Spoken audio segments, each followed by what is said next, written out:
사이코패스, 소시오패스를 얘기를 지금까지도 계속 해드렸는데 못지않게 또 힘든 사람들이 있죠. 나르시시스트. 이 나르시시스트는요, 기본적으로 내가 안 돼야 지가 행복한 사람이기 때문이에요. 자, 나르시시즘의 차이는 박 부장이 있고 자존감이 높은 김 부장이 있다고 치자고요. 왜? 저는 김씨니까 제가 김 부장 좋은 거 할래요. 자, 이렇게 자존감이 높은 김 부장은요, 일을 잘했는데 상무님이 와서 김 부장 이번 일 너무 잘 됐네, 훌륭해 라고 얘기하면 이거 보통 이렇게 얘기합니다. 저희 팀 애들이 원래 한기량 합니다. 자, 이 말엔 이런 뜻이 있죠. 나의 부하들도 나만큼 뛰어나고 그래서 우리는 협동을 잘해서 이 좋은 결과를 만들었다. 이런 얘기예요. 그런데 나르시시즘에 완전히 빠져있는 이 박 부장은 와, 똑같은 칭찬을 받습니다. 비슷한 일을 했고요. 잘했고요. 그런데 상무님이 와서 박 부장 이번에 이렇게 일을 잘했어. 훌륭해. 라고 칭찬을 하면 이렇게 얘기합니다. 이 띨띨한 부하들을 데리고 내가 그 일을 해냈지 말입니다. 네. 나르시시즘은 내가 잘하는 것도 중요하지만 남들이 못하는 것도 중요해요. 그래서 이 나르시시즘에 있는 사람들은요, 심지어 겸손해 보이는 사람들도 있어요. 꽤 겸손해 보이는 것 같이 연극을 하지만 결국은 얘가 후지고 멍청한데 내가 도와줘서 잘 된 거야. 이 두 가지 조건을 다 충족시키려고 해요. 왜 이런 사람들이 만들어질까요? 바로 어렸을 때부터 서열과 등수에 민감한 사람으로 교육받았기 때문이에요. 와, 우리 애가 이번에 95점을 받았어요. 야, 잘했구나. 이게 아니라 몇 등이야. 그러니까 석차 위주의 평가를 많이 받았던 사람들. 때로는 지나치게 작은 일에도 과한 칭찬을 많이 받았던 사람들. 그러니까 그 큰 칭찬감을 느끼기 위해서 뭡니까? 내가 받은 일에 혹은 내가 한 일의 성과가 하이라이트 된 것보다 남이 한 일이 더 저평가되면서 그 격차감을 더 많이 느끼려고 한다는 거죠. 정말 힘든 건 이 나르시시스트가 부모가 됐을 때예요. 이런 부모들이죠. 내가 널 키우느라고 얼마나 고생했는가. 이제 이건 워밍업이에요. 자, 그러면서 이제 상처 부위 하나하나가 이제 이건 내가 너를 그때 없느라고 생긴 상처고, 네. 이건 내가 그때 너를 안느라고 생긴 상처고, 그리고 내 인생은 너를 키움으로 인해서 망하는 인생이다. 네. 사실 자식에게 할 수 있는 굉장히 큰 저주예요. 네. 이게 또 천륜이니 거스를 수도 없다라는, 세상에 어떻게 부모님을 버리겠어요. 그런데 나르시시스트 부모님을 둔 그런 자녀분들께는 관계를 단호히 끊으라는 말씀까지는 드릴 수는 없지만 적당히 멀어지셔야 됩니다. 부모가 행복해야 아이들은 미래를 꿈꿔요. 그런데 자기의 불행을 팔아 자기의 욕구를 해결해? 이건 정말 안 좋은 부모님이죠. 나르시시즘이 범죄로 이어지는 경우도 가끔 있죠. 그게 바로 예전에 봤던 아파트에서 근무 중인 경비 업무하시는 분에게 자기 차 손으로 밀었다고 온갖 구타하고 협박해서 결국 사직을 종용했고, 심지어 그래서 스스로 생을 마감하시는, 온 국민이 분노하는 사건이었잖아요. 갑질이 전형적으로 나르시시즘이거든요. 그러면 이런 나르시시스트가 상대방을 굉장히 잔인하게 다룰 때 그 전조가 되는 말이 있어요. 그게 바로 뭐냐? 어딜 감히. 어딜 감히. 학생이 감히. 젊은 친구가 감히. 여성이 감히. 전 이 말은 인간이 내뱉을 수 있는 말 중에 굉장히 안 좋은 탑10 안에 들어간다고 봅니다. 이런 감이라는 말을 쓰는 사람들 치고 나르시시스트적인 행동을 보이거나 혹은 그에 준하는 행동을 보이지 않는 사람을 본 적이 없습니다. 자, 그런데 이 악인에게 자꾸 끌리는 분들이 계세요. 이 악인에게. 이 악인에게 계속 끌려가지고 그 사람들이 자기 인생에 오는 걸 막아내지를 못하는 분들이 계시거든요. 대표적으로 어떤 사람들이 그러느냐. 첫 번째로 제일 중요합니다. 외로운 사람들이에요. 예. 실제로 나쁜 사람들한테 피해를 본 분들의 상당수가 바로 뭐냐. 어린 시절에 외로움을 강하게 경험했고 그 기간이 길었던 경우가 많습니다. 외롭다라는 게 무슨 뜻인가요? 사람을 많이 안 만나봤다는 뜻이죠. 그래서 사람을 많이 안 만나봤기 때문에 이 사람이 떠나면 다음 사람이 온다는 걸 생각을 못 하시는 거예요.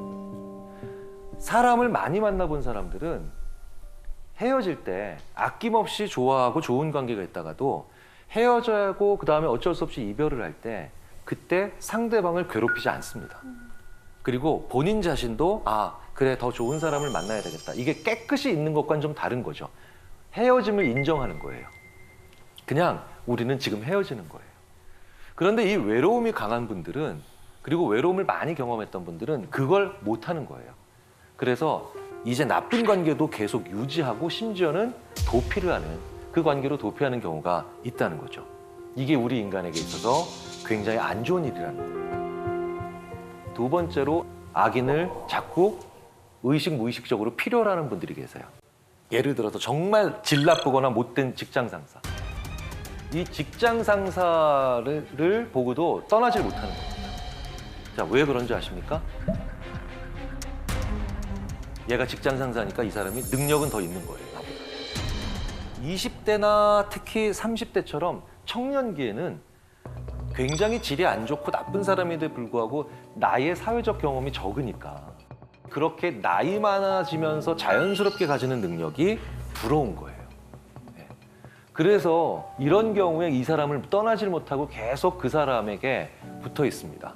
이건 정말 안 좋죠. 왜? 그런 인간들은 반드시 이런 질이 안 좋은 직장 상사는 반드시 자기가 저지른 나쁜 짓의 공범으로 나를 만들 가능성이 크거든요. 뭘 모른 척해. 내가 원래 이런 사람인 거 알고 있었잖아. 다 알면서 왜 이래? 이런 사람들. 실제로 자기 민낯이 들어갈 때 다 알면서 왜 그래? 알면서 왜 모른 척하고 있어? 이런 식으로 얘기를 하는 사람들 치고 단 한 케이스도 저는 예외적인 케이스 없이 다 나쁜 사람이었어요.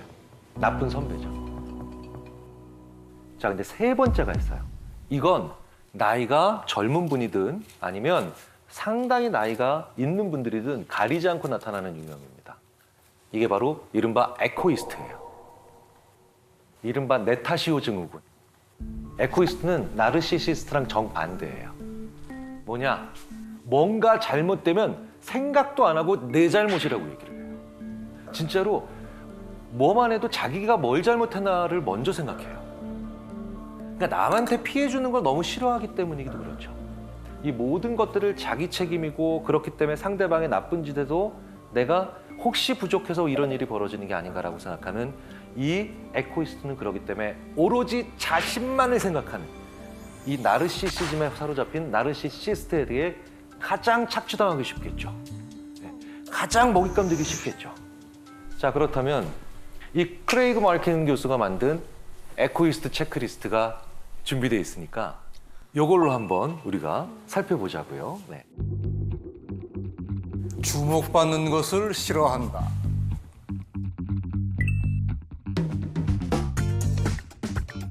네.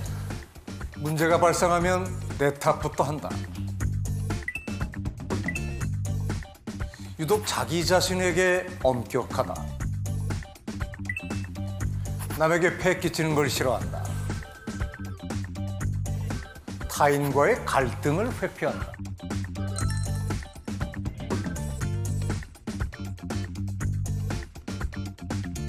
자, 여기서 5개 이상 나온 분들 한번 손 들어주십시오. 네. 보세요. 벌써 한 30%, 20에서 30% 정도 손 드셨잖아요. 내리시고요. 그러니까 크레이그 마르킨 박사에 의하면 이분들이 선하고 양심 있고 착하고 심지어는 엄격한 자기 기준이 있어서 열심히 사는데도 문제는 나르시시스트에게 무언가 착취당할 수 있는 그런 위험을 많이 안고 계신 분들이라는 거예요. 네. 그러니까 이제 보편적이고 그다음에 당연히 정상적인 사람들은 이 에코이스트인 분들을 보면 나보다 더 양심적인 사람이다 라고 생각하면서 위해 주려고 하고 그리고 그분들이 좀 더 잘 될 수 있도록 도와주려고 하는데 이 나르시시스트는 이런 분들을 보면 진짜로 진짜로 속으로 이제 쾌재를 부르는 거예요. 오늘 드디어 하나 발견했다 라고 하면서 이런 얘기들 나오면 이제 전통 얘기 나옵니다. 추석 얘기 나옵니다. 이제 가슴에서 막 쓸어내리시죠. 단어가 가지고 있는 무게감이 너무 커가지고 그 얘기 딱 들으면 이제 막 철렁하시는 분들이 계신데 저희가 알게 된 건 뭐였냐면 추석과 제사라고 하는 것들, 명절이라고 이제 총칭하는 것들과 그다음에 예전에 어떤 김장이라는 우리의 리추얼이 예전보다 빠르게 줄고 있다. 이 얘기였어요. 그다음에 거기에 대한 사람들의 감도가 예전처럼 이렇게 완고하지 않다. 예전에는 무슨 소리냐, 조상을 위해서 정성껏 차린 음식을 줘야 되는 건 당연한 거고 드리는 건 지금은 아니다. 뭐 마음이 있으면 되는 거지 이런 식으로 좀 너그러워지는 게 보여요. 이유가 사회적 거리두기. 그래서 지난 2년 넘게 안 가도 되는 이런 어떤 엑스큐즈가 나온 거예요. 심지어 국가에서 가지 말라고 그러셨어요.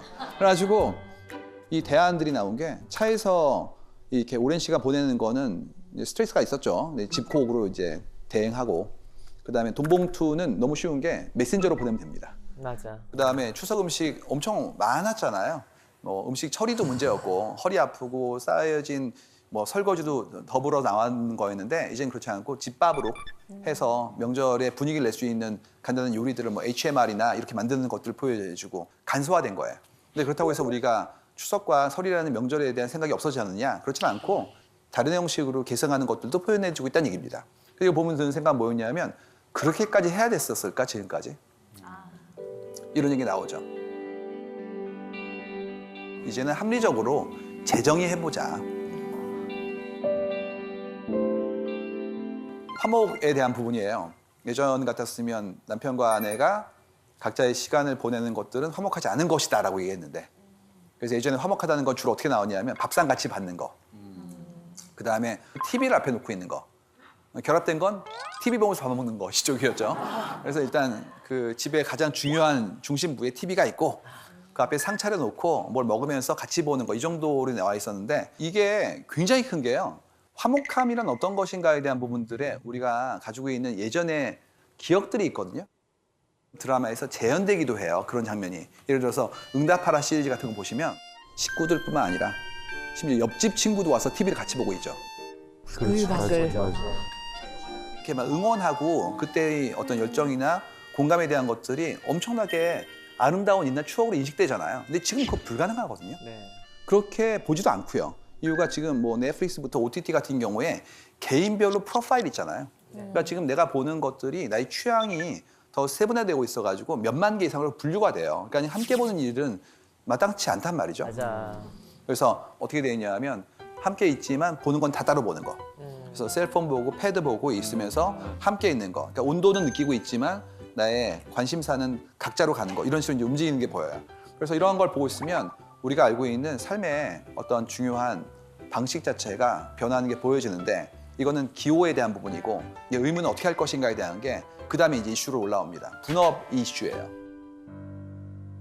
예를 들어서 예전에 한국 드라마의 전형이 뭐였냐 하면 그 어머니가 밥상을 들고 들어오시는 거. 다 차리시고 그렇지.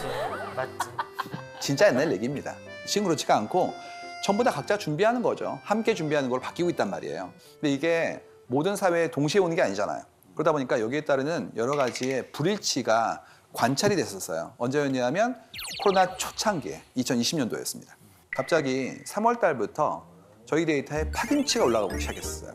파김치. 그냥 김치도 아니고 이번에 팬데믹도 한국이 잘 맞고 있는 이유가 김치 때문이다 이런 거 나왔어요. 루머로. 저희는 똑같이 그게 그 얘기인 줄 알았더니 그게 아니라 아이들이 학교를 안 가가지고 파김치가 되었어요. 이게 올라온 거예요. 그래가지고 뭘 알게 됐냐 하면 엄마가 엄청 힘들었구나. 그리고 아빠, 할머니, 할아버지 그 누구건 아이를 보는 분들이 힘들었구나 하는 걸 발견하게 된 겁니다. 왜 그랬습니까? 학교를 안 갔으니까. 그렇지. 학교가 보육도 하는구나라는 걸 알게 됐어요.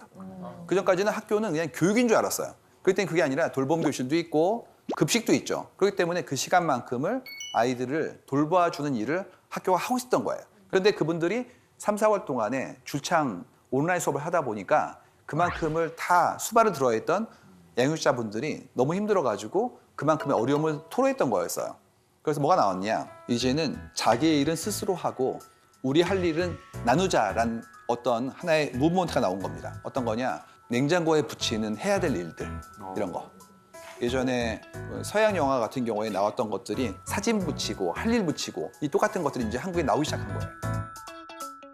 집안일의 분업화에 대한 것들은 이제 규칙이 좀 더 정교해지고 있다.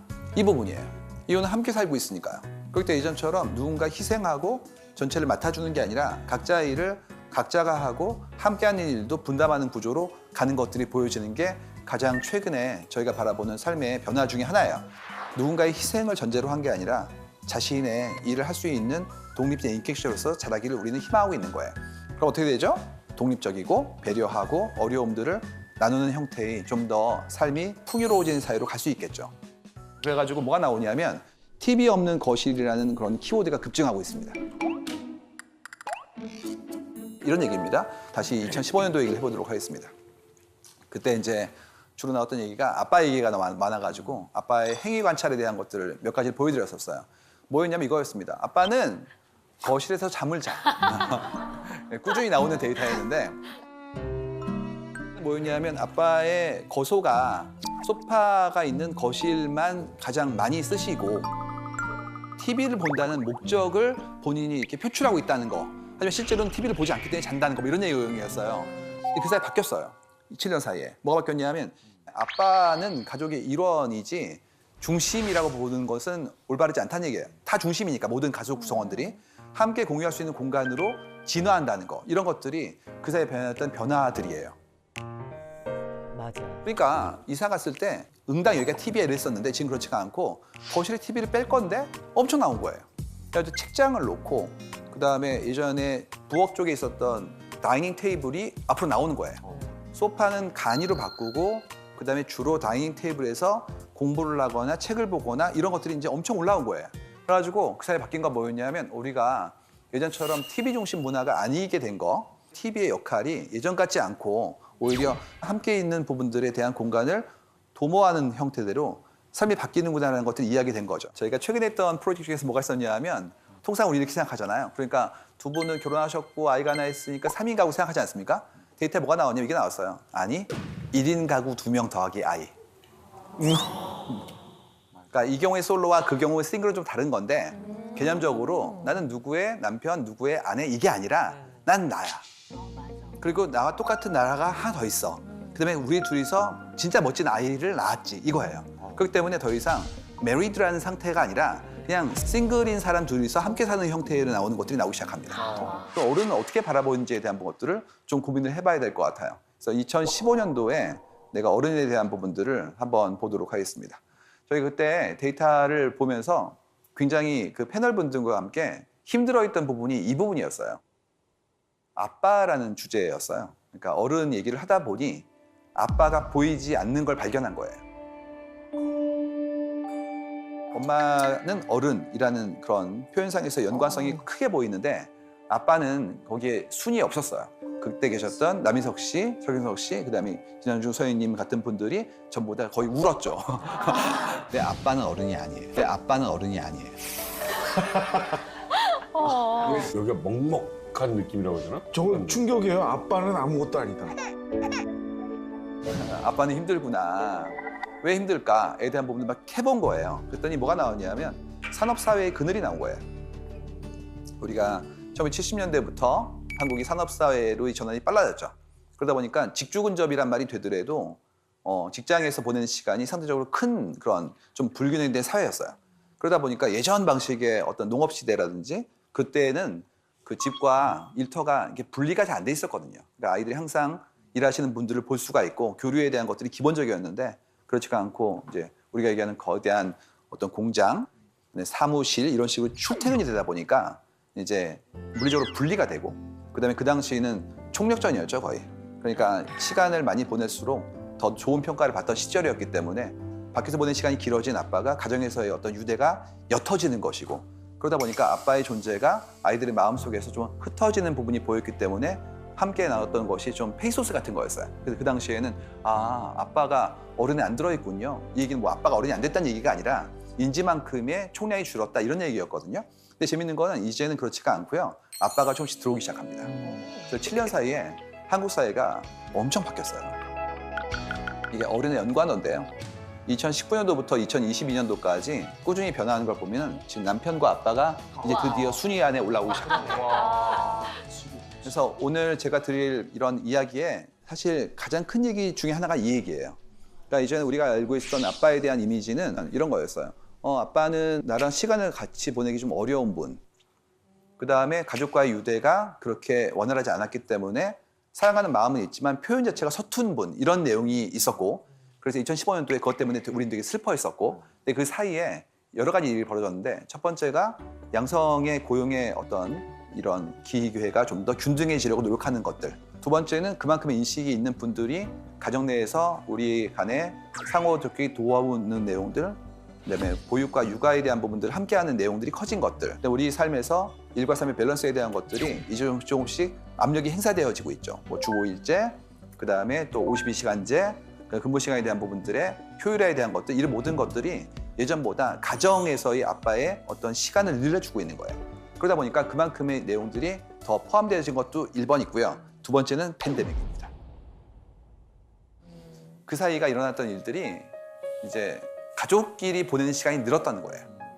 소셜 디스턴싱이라고 그러죠. 그러니까 이제 가정 내에서 함께 시간 보내는 일이 늘어난 거예요. 그러다 보니까 우리가 지금까지 잊고 있었던 가정의 중요함, 가족의 소중함에 대한 부분들, 유대에 대한 것들, 이런 모든 관습들이 새롭게 만들어지는 겁니다. 그래서 이걸 보고 있으면 드는 생각이 이제 우리가 알고 있는 삶의 정상화가 도모되기 시작했구나.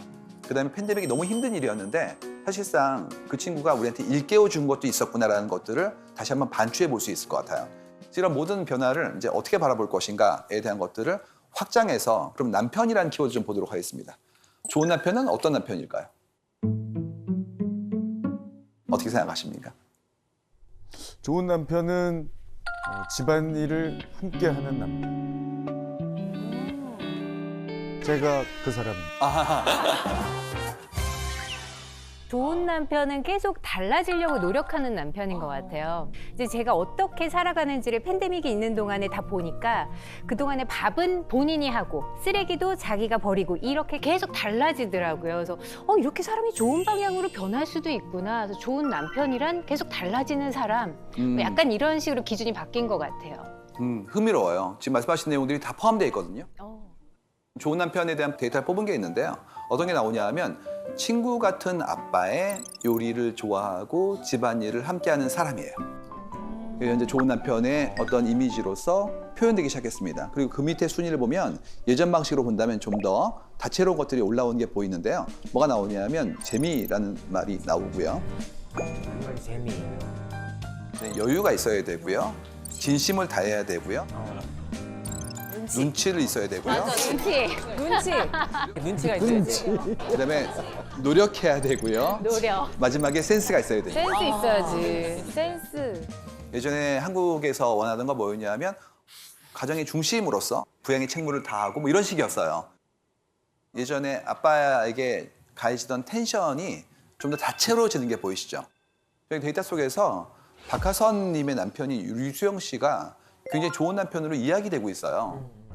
아이를 잘 돌보고 그다음에 본인이 하시는 집안일이나 요리라는 것이 능숙하시잖아요. 그래서 이게 그냥 급조된 게 아니라 늘 이렇게 살아왔던 것들에 대해서 사람들이 많이 감동하고 하나의 롤모델로서 인식되는 것들이 보여지거든요.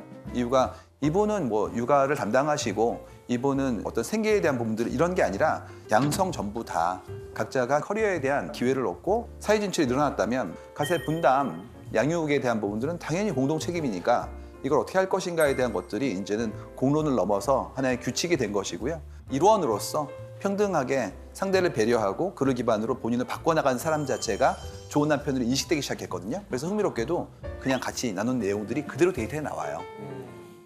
그래서 여기서 하는 컨시퀀스가 뭐냐면요. 남성의 육아휴직자의 비율이에요. 아직도 멀었죠. 근데 희망적인 건 뭐냐면 비율이 늘고 있어요. 예전 같았으면 남성분께서 육아휴직을 한다고 했을 때 더 나이가 드신 예전 완고한 분들이 이러면 안 되는 거 아니에요? 그러니까 이전 방식은 생계를 책임지고 있으니까 그만큼의 책무를 하기 위해서라면 직장에서의 총력을 해야 되는 건 이런 얘기들이 이제는 아니요. 다녀오세요.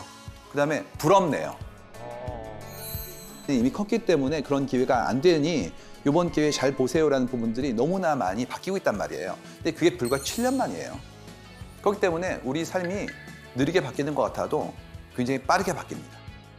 그래서 좋은 남편이라는 얘기로 다시 돌아가 본다면 좋은 남편의 연관어와 같은 부분들이 이제 상위에 들어가는 것과 상승하는 것과 하락하는 게 있어요.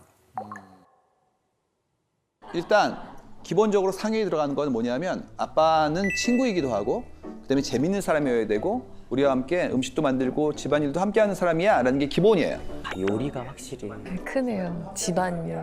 근데 지금 올라가고 있는 건 뭐냐면 신뢰감을 줘야 되고 나의 자존감을 키워 올릴 수 있고 본인 스스로 자기 관리를 하고 있는 사람이고 그다음에 살림에 대한 부분들은 이제 능숙하게 단순히 하는 것이 아니라 잘할 수 있는 부분들 그다음에 중요한 건 뭐냐면 좋은 사위가 이제 올라가기 시작했습니다. 사위.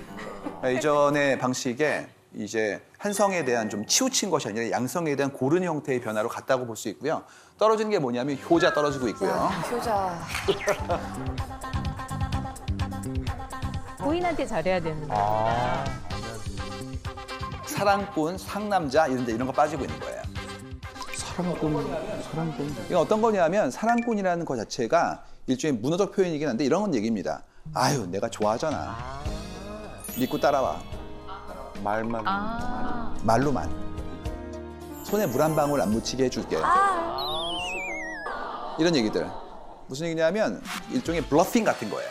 내가 말로만 이렇게 크게 얘기하고 실천은 그렇지 않지에 대한 부분들을 하는 부분들이 이제 다 없어지고 있는 겁니다. 선생님 질문 하나 있는데 애교는 왜 하락하는 거죠? 애교는 괜찮지 않아요? 애교. 때운다고 생각하는 거예요. 그럴 시간에 청소기를 한 번 더 돌려라. 이런 거 하지 말고. 그럴 시간에 설거지하라 이거예요. 예, 그럴 시간에 설거지를 해라 이거야. 그러니까 맥락을 보시면 키워드 속에 들어있는 표현의 쓰임을 봐야 되거든요. 근데 보시면 이제 바로 나오죠. 애교나 떨지 말고 딱 그 얘기입니다. 그래서 어떤 형태의 관계를 위한 노력이 요구되는지에 대한 것들을 데이터를 통해서 확인해 볼 수가 있어요. 이걸 보시면서 어떤 분은 우리 아버지는 이미 그러신데 라는 분도 계시고 아니면 나는 아빠인데 내가 부족한 부분이 있네 라고 느끼실 수 있죠. 이 차이를 어떻게 현행화시키는지가 저희가 하는 일에 굉장히 중요한 업무입니다. 느꼈지만 설명하지 못하는 거, 난 아직 못 느끼는 것들을 알려드리는 거예요. 변화가 생각보다 굉장히 빠릅니다. 내가 배웠던 것이 지금 옳지 않을 수도 있습니다. 사회가 변하고 있기 때문에 여기에 기준이 바뀌어진다면 내가 맞춰 살아야겠죠. 그렇기 때문에 그런 규칙이 변화되는 부분들을 내가 빠르게 습득하고 그를 기반으로 더 새로운 규칙을 만들어내는 작업들을 함께 하셔야 됩니다. 평등하고 배려하고 상대에 대한 생활에 대한 부분들의 배려가 커질 수 있는 사회로 간다면 미리 가게 하셔야 돼요. 양성평등 고용에 대한 기회가 이제 정상화되고 있죠. 근데 엄마를 본다면 여전히 짐이 무거워요. 왜 그러냐면 한국에서 지금 아이를 낳는 행위부터 기르는 행위, 교육에 대한 부분까지 엄마들의 몫으로 인식되는 경우가 있어요. 그래야 되는 게 아닌데 그렇게 인식되어져요. 사회적인 형태의 서포팅 시스템이 많이 미비되어지기 때문에 이런 어려움들을 어떻게 할 것인가에 대한 것들이 우리 사회에 굉장히 큰 이슈인데 아직은 공론화되었어도 해결책이 잘 나오고 있으니까 나름의 자구책이 나와요. 그게 어떤 거냐면 아빠만 가는 여행, 엄마만 가는 여행이에요. 해시태기 나와요. 해시태그 아들과 캠핑, 부자 여행 이런 것들. 엄마 역시 해시태그 딸과의 캠핑, 그다음에 모녀 여행 이런 것들이 엄청 나오고 있어요. 그러니까 예전 같았으면 아니 식구들이 다 같이 가야 되는 거 아니에요? 이게 기본이었다면 지금은 아니야. 이유가 좀 쉬어야지. 아이를 보는 행위가 너무 기쁘지만 내가 하고 있는 일상에서 내 고단함이 크기 때문에 하루쯤은 쉴 수도 있잖아. 이런 식의 문화가 만들어지고 있는 겁니다. 이런 변화를 보고 있으면 드는 생각이 내가 중요해지고 있구나. 내가 중요해요. 옛날에 뭐였냐면 나는 가족의 일원이에요. 나는 회사의 일원이에요. 나는 집단의 일원이에요. 그러니까 나는 안 중요해요. 우리가 중요한 거지. 이런 얘기였어요. 지금 그렇지가 않고 우리 가족이 소중하죠. 하지만 나도 소중해요. 본인을 주체적으로 인식하는 형태의 자각이 커지고 있다. 이런 것들이 한국 사회의 굉장히 소중한 변화입니다. 그리고 중요한 건 이때 팬데믹이 이런 형태의 움직임과 시도를 더 활성화시키고 있어요. 그렇기 때문에 이런 부분들의 변화는 앞으로 더 빨라질 것이다 라고 저희는 조심스럽게 설명을 드릴 수 있습니다.